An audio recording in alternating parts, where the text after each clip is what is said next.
नमस्कार। राज्य शिक्षा शोध एवं प्रशिक्षण परिषद बिहार पटना में आपका स्वागत है। बच्चों, हम अंतर्राष्ट्रीय संगठन पर हमने पिछली कक्षा में बात की थी और अंतर्राष्ट्रीय संगठन के नाम, उनकी संरचना, उनके उद्देश्य, अलग अलग अंतर्राष्ट्रीय संगठनों के बारे में पिछली कक्षाओं में हमने बातचीत की और चलते हुए हम अब अपनी अंतिम कक्षा में आए हैं। इस अध्याय से संबंधित अंतिम कक्षा में आ चुके हैं और जो कुछ दो चार और संगठन बचे हुए थे हम उन पर बातचीत करेंगे। साथ ही साथ मूल्यांकन के रूप में हम प्रश्न उत्तरों को भी करेंगे। तो देर न करते हुए हम इसकी शुरुआत करते हैं। और ये जो संस्था है यूनेस्को संस्था के संबंध में हम सबसे पहले इस स्लाइड में देखते हैं कि यूनेस्को संस्था के कार्य क्या हैं और इसकी स्थापना कब की गई थी। तो यूनेस्को का मुख्य कार्य है जो विश्व में ऐतिहासिक धरोहर है या फिर जो शिक्षा से संबंधित कार्य है, समाज विज्ञान से संबंधित कार्य है, संस्कृति एवं संचार के माध्यम से अंतर्राष्ट्रीय शांति को बढ़ावा देना। आप यहाँ यूनेस्को के प्रतीक चिन्ह को भी देख सकते हैं कि एक घर के रूप में इसे बनाया गया है, जिसमें से ऊपर से जो छत है वह साज संभाल को प्रदर्शित करता है और नीचे का जो आधार है वह उसे कह सकते हैं कि एक आधार स्वरूप में दर्शा रहा है। संयुक्त राष्ट्र की इस विशेष संस्था का गठन 16 नवंबर 1945 को हुआ था। इसका उद्देश्य शिक्षा एवं संस्कृति के अंतर्राष्ट्रीय सहयोग से शांति एवं सुरक्षा की स्थापना थी, ताकि जो हमारा संयुक्त राष्ट्र संघ है उसके चार्टर में जो बातें वर्णित की गई थी, न्याय, कानून का राज, मानवाधिकारों की बातें थी, मौलिक स्वतंत्रता की बात थी, जिस पर कि वैश्विक सहमति बनाने का एक मुद्दा आया था, वैश्विक सहमति की बात थी। तो इन सबों को अपने उद्देश्यों में समाहित करता है। हम अक्सर सुनते हैं बच्चों कि यूनेस्को ने इसे सांस्कृतिक धरोहर के रूप में शामिल किया है। आपको पता है कि आपके अपने देश में कितनी ही जगहों को सांस्कृतिक धरोहर के रूप में यूनेस्को ने शामिल किया है। उनकी देख रेख, उनके जो कहते हैं उसे प्रोन्नत करना, उन्हें पर्यटन स्थल के रूप में उनका प्रचार करना, ये इन कार्यों में संयुक्त राष्ट्र शैक्षिक, वैज्ञानिक एवं सांस्कृतिक संगठन यानी कि यूनेस्को सहयोग देता है। आगरे का ताजमहल यूनेस्को के सांस्कृतिक धरोहर में है। एक बहुत ही महत्वपूर्ण उदाहरण और है, चमोली, उत्तराखंड में चमोली एक जगह है जहाँ की फूलों की घाटी है। उस घाटी को भी अंतर्राष्ट्रीय धरोहर के रूप में शामिल किया गया है। ऐसे और हमारे सबसे बगल में, हमारे मगध में नालंदा का जो खंडहर है, यह विश्व धरोहर में सम्मिलित किया गया है यूनेस्को के द्वारा। इसके कहते हैं कि इसमें इसका जो पुनर्निर्माण या देखभाल का कार्य है वह उसमें यूनेस्को सहायता प्रदान करता है। और बच्चों, इन सभी ऐसी और भी संस्थाएं हैं जिनमें एक है यूएनडीपी। यूएनडीपी हम इस स्लाइड में देखेंगे कि यूएनडीपी का क्या कार्य है। एक संयुक्त राष्ट्र संघ का यह एक वैश्विक विकास कार्यक्रम है। आप देख रहे हैं यूएनडीपी का प्रतीक चिन्ह, जिसे 4 खानों में इसके चारों अक्षरों को दर्शाया गया है। यह गरीबी कम करने, आधारभूत ढांचे के विकास और प्रजातंत्र को प्रोत्साहित करने का काम करता है। आधारभूत ढांचा उसे कहते हैं शिक्षा, स्वास्थ्य, संरचना, निर्माण कार्य से ऊर्जा, इन सबों से संबंधित कार्यों यानी विकास कार्यों को जब आगे बढ़ाया जाता है, इनसे संबंधित कार्य जब होते हैं तो हम इन्हें आधारभूत संरचना में शामिल करते हैं। संयुक्त राष्ट्र विकास कार्यक्रम जो है पूरे विश्व में चलाया जाता है। इसका नेटवर्क भी पूरे विश्व में है। न्यूयॉर्क शहर में इसका मुख्यालय है। यूएनडीपी परिवर्तन के लिए अधिवक्ताओं और लोगों को बेहतर जीवन बनाने में सहायता करने के लिए ज्ञान, अनुभव और संसाधनों को जोड़ता है ताकि लोग ज्ञान प्राप्त कर सकें, ऐसे अनुभव प्राप्त कर सकें कि विकास को अपनी जीवन शैली में शामिल कर सकें। ऐसे संसाधन उपलब्ध कराने की ओर प्रयासरत रहता है जो कि विकास को आगे बढ़ाने, जीवन को बेहतर करने और गरीबी कम करने में सहायक हो। बच्चों, हमने बहुत सी संस्थाओं के बारे में बातचीत की और अब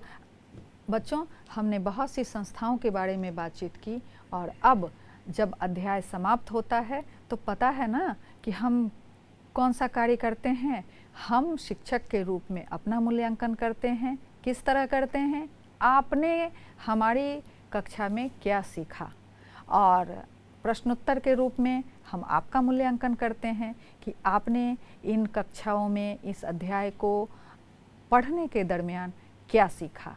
तो आइए हम प्रश्नोत्तर को शुरू करते हैं और आपके सामने प्रश्नों को लाते हैं। यह जो प्रश्नावली है एनसीईआरटी की किताब से ली गई है। तो पहला प्रश्न है, निषेधाधिकार के बारे में नीचे कुछ कथन दिए गए हैं, इनमें प्रत्येक के आगे सही या गलत का चिन्ह लगाएं। पहला जो है क, सुरक्षा परिषद के सिर्फ अस्थायी सदस्यों को वीटो का अधिकार है, यह सही है। यह एक तरह की नकारात्मक शक्ति है, यह गलत है। सुरक्षा परिषद के फैसलों से असंतुष्ट होने पर महासचिव वीटो का प्रयोग करता है, महासचिव वीटो का प्रयोग नहीं करता, यह गलत है। एक वीटो से भी सुरक्षा परिषद का प्रस्ताव नामंजूर हो सकता है, यह सही है, क्योंकि वीटो का अधिकार 5 विशेष देशों को प्राप्त है। उनमें से किसी ने भी, अगर एक ने भी वीटो के अधिकार का प्रयोग किया तो यह प्रस्ताव नामंजूर हो जाता है। और सुरक्षा परिषद के जो महासचिव हैं वो वीटो के अधिकार का प्रयोग नहीं करते। तो क और घ यह सही है, ख और ग यह गलत है, यानी कि असत्य है। आप देख सकते हैं कि क और घ सत्य है, ख और ग असत्य है। और अगला प्रश्न है, संयुक्त राष्ट्र संघ के कामकाज के बारे में कुछ कथन हैं, इन्हें भी सही गलत के रूप में चिन्ह लगाना है। क है, सुरक्षा और शांति से जुड़े सभी मसलों का निपटारा सुरक्षा परिषद में होता है, यह सही है। मानवतावादी नीतियों का क्रियान्वयन विश्व भर में फैली मुख्य शाखाओं एवं एजेंसियों के मार्फत होता है, यह गलत है, क्योंकि मानवतावादी जो नीतियां हैं वह मानवाधिकारों की बात करती है और उन मुद्दों को सुरक्षा परिषद तक लाती अवश्य है, मगर इनके क्रियान्वयन में शामिल नहीं होती है, तो यह गलत है।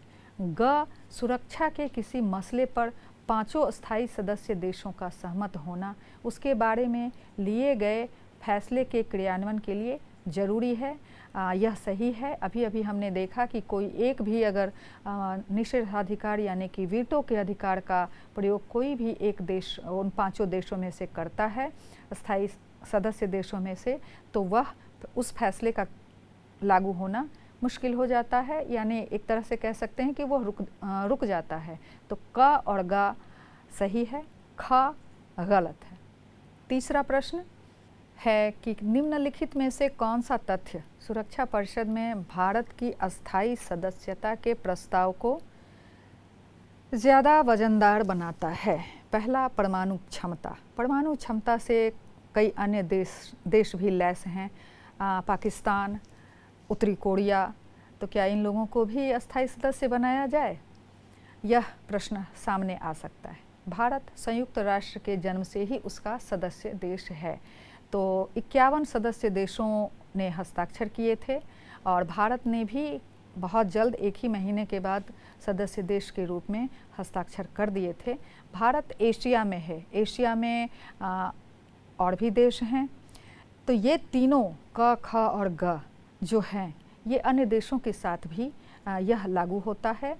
भारत की बढ़ती हुई आर्थिक ताकत और स्थिर राजनीतिक व्यवस्था आज भारत विश्व के 5 महत्वपूर्ण बड़े आर्थिक देशों में शामिल होने जा रहा है और चूँकि इसने लोकतंत्र को अपनाया है, अतः इसकी राजनीतिक व्यवस्था में उथल पुथल नहीं रहा।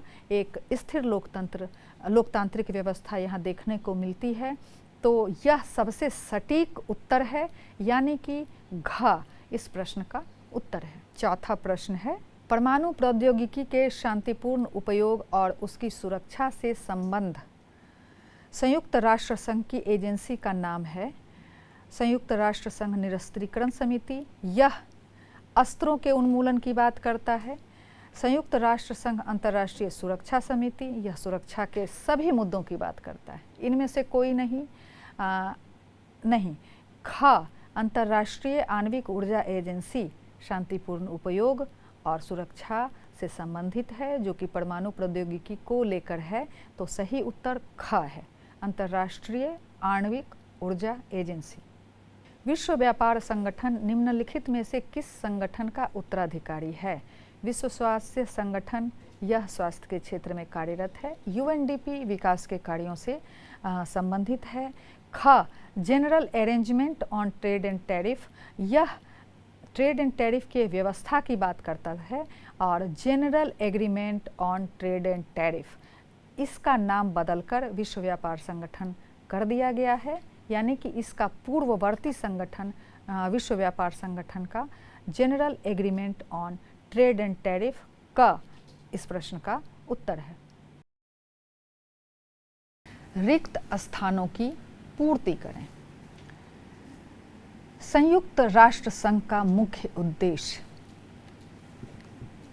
डैश है। संयुक्त राष्ट्र संघ के कई मुख्य उद्देश्यों में से एक था, सबसे प्रमुख उद्देश्य था शांति और सुरक्षा की व्यवस्था करना, ताकि पूरे विश्व में फिर से किसी विश्व युद्ध का सामना न करना पड़े और ये जो छोटे छोटे युद्ध या अशांति या विवाद चलते रहते हैं, ये भी उत्पन्न न हो। तो पहला का के खाली स्थान में आएगा संयुक्त राष्ट्र संघ का मुख्य उद्देश्य शांति एवं सुरक्षा व्यवस्था बनाए रखना है। दूसरा है संयुक्त राष्ट्र संघ का सबसे जाना पहचाना पद कौन सा है? संयुक्त राष्ट्र जो संस्था है बच्चों, तो इसके कई सहायक अंग हैं, आनुषंगिक अंग हैं। उनमें से कुछ अंगों को, विशिष्ट अंगों के बारे में हमने अपनी कक्षा में पढ़ा, जाना।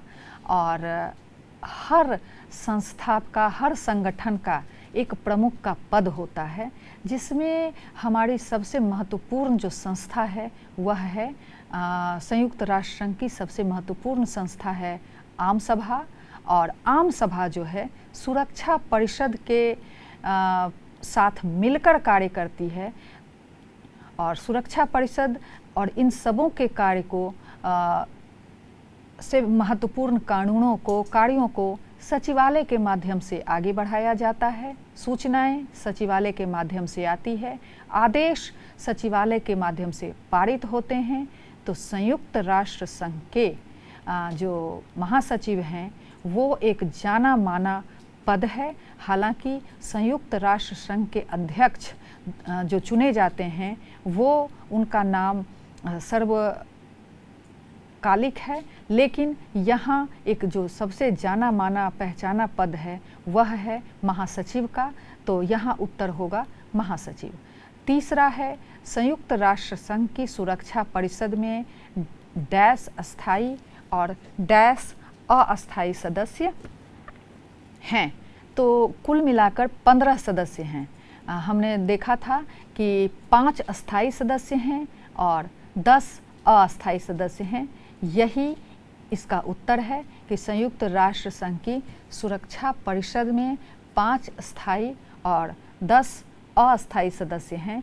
इसमें से जो 5 अस्थायी सदस्य हैं, संयुक्त राज्य अमेरिका, सोवियत रूस, चीन, ब्रिटेन और फ्रांस। और अस्थायी सदस्यों के रूप में जो सदस्य देश हैं संयुक्त राष्ट्र के, उनमें से 10 देशों का चयन किया जाता है और यह 2 वर्षों के लिए किया जाता है। 2 वर्षों के बाद पुनः सदस्य देशों को चयनित किया जाता है, तो इस प्रश्न का उत्तर संयुक्त राष्ट्र संघ की सुरक्षा परिषद में 5 अस्थायी और 10 अस्थायी सदस्य हैं। संयुक्त राष्ट्र संघ के वर्तमान महासचिव एंटोनियो गुटेरस हैं। अभी तक संयुक्त राष्ट्र संघ के 9 महासचिव हुए। पहले थे ट्रिग्वेली, दूसरे थे महासचिव थे डेग हैमरशोल्ड, तीसरे थे यू थांट, चौथे कुर्ट वॉल्डहिम थे, 5वें जेवियर पेरेज दे कुयार थे, 6ठे बुतरस घाली थे, 7वें कोफी ए अन्नान थे, 8वें वान की मून और 9वें जो वर्तमान महासचिव हैं एंटोनियो गुटेरस हैं। इनका कार्यकाल 2026 तक है। तो इसका उत्तर है घ का कि संयुक्त राष्ट्र संघ के वर्तमान महासचिव एंटोनियो गुटेरस हैं। मानवाधिकारों की रक्षा में सक्रिय 2 स्वयंसेवी संगठन हैं डैश और डैश। तो ऐसा है बच्चों कि हम किसी खास संगठन को ये मुद्दा आएगा आपके सामने कि कई स्वयंसेवी संगठन हैं मानवाधिकारों से संबंधित। कई छोटे छोटे स्वयंसेवी संगठन भी हमें अपने शहरों में देखने को मिलते हैं। तो यहाँ हम इस प्रश्न के उत्तर के रूप में किसका नाम देंगे? तो जाहिर है आपके पाठ्यक्रम, आपके अध्याय से संबंधित यह प्रश्न है। इनमें 2 अंतर्राष्ट्रीय मानवाधिकार स्वयंसेवी संगठनों की चर्चा की गई है, जिसमें एक है एमनेस्टी इंटरनेशनल और दूसरा है ह्यूमन राइट्स वॉच। इन दोनों ने पूरे विश्व में अपने काम का लोहा मनवाया है। दोनों ही संस्थाओं को नोबेल शांति पुरस्कार प्राप्त हुआ है। तो हम इन्हीं दोनों का नाम खाली स्थान में डालेंगे, यानी कि मानवाधिकारों की रक्षा में सक्रिय 2 स्वयंसेवी संगठन एमनेस्टी इंटरनेशनल और ह्यूमन राइट्स वॉच हैं। तो अब आप देख सकते हैं कि जो हमने कहा था, पहले का उत्तर है व्यवस्था बनाए रखना, दूसरे में महासचिव, तीसरे में 5 अस्थायी और 10 अस्थायी, चौथे में एंटोनियो गुटेरस और 5वें में एमनेस्टी इंटरनेशनल और ह्यूमन राइट्स वॉच। यह सही उत्तर है। आगे के प्रश्नों को हम देखते हैं कि संयुक्त राष्ट्र संघ की मुख्य शाखाओं और एजेंसियों का सुमेल उनके काम से करें। आर्थिक एवं सामाजिक परिषद ये सदस्य देशों के आर्थिक और सामाजिक कल्याण की चिंता करता है। अंतर्राष्ट्रीय न्यायालय सदस्य देशों के बीच मौजूद विवादों का निपटारा करता है। यह दूसरे का सुमेल ड से, पहले का सुमेल ग से।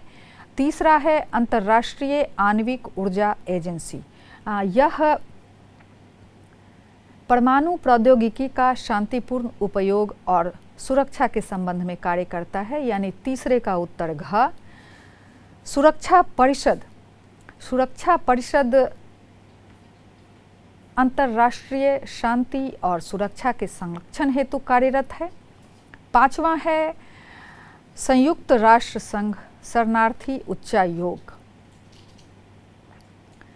यह आपातकाल में आश्रय एवं चिकित्सीय सहायता मुहैया कराता है, यानी 5वें का सुमेल च से। 6ठा है विश्व व्यापार संगठन। इसका उत्तर सदस्य देशों के बीच मुक्त व्यापार की राह आसान बनाना है। अंतर्राष्ट्रीय मुद्रा कोष 7, यह जो बिंदु है 7वां, इसका जो सुमेल है वह वैश्विक वित्तीय व्यवस्था की देखरेख से है। अंतर्राष्ट्रीय और आम सभा जो कि संयुक्त राष्ट्र संघ के मामलों का समायोजन और प्रशासन का कार्य देखती है। वैश्विक मामलों पर बहस मुबाहिसे को भी देखती है। यहाँ हम आम सभा के लिए उत्तर 6 को चुन रहे हैं, वैश्विक मामलों पर बहस का एक मंच। और 9वां है विश्व स्वास्थ्य संगठन, जो कि सबके लिए स्वास्थ्य को आसान बनाता है। और बच्चों, यहाँ हमने अपने अध्याय को पढ़ने के साथ साथ प्रश्न उत्तरों को भी देखा। तो ये अध्याय अब समाप्त होता है और इस अध्याय में हमने बच्चों अंतर्राष्ट्रीय संगठन के कई मुद्दों को देखा, कई अंतर्राष्ट्रीय संगठनों के कार्य, उनकी संरचना, उनके मुख्यालय और उनकी उपलब्धियों पर ध्यान दिया। और सबके बाद हमने प्रश्न उत्तरों को किया, जिससे कि हमारा मूल्यांकन भी हो गया। अगली कक्षा में हम अगले अध्याय के साथ फिर आएंगे। अभी हमें इजाज़त दीजिए। नमस्कार।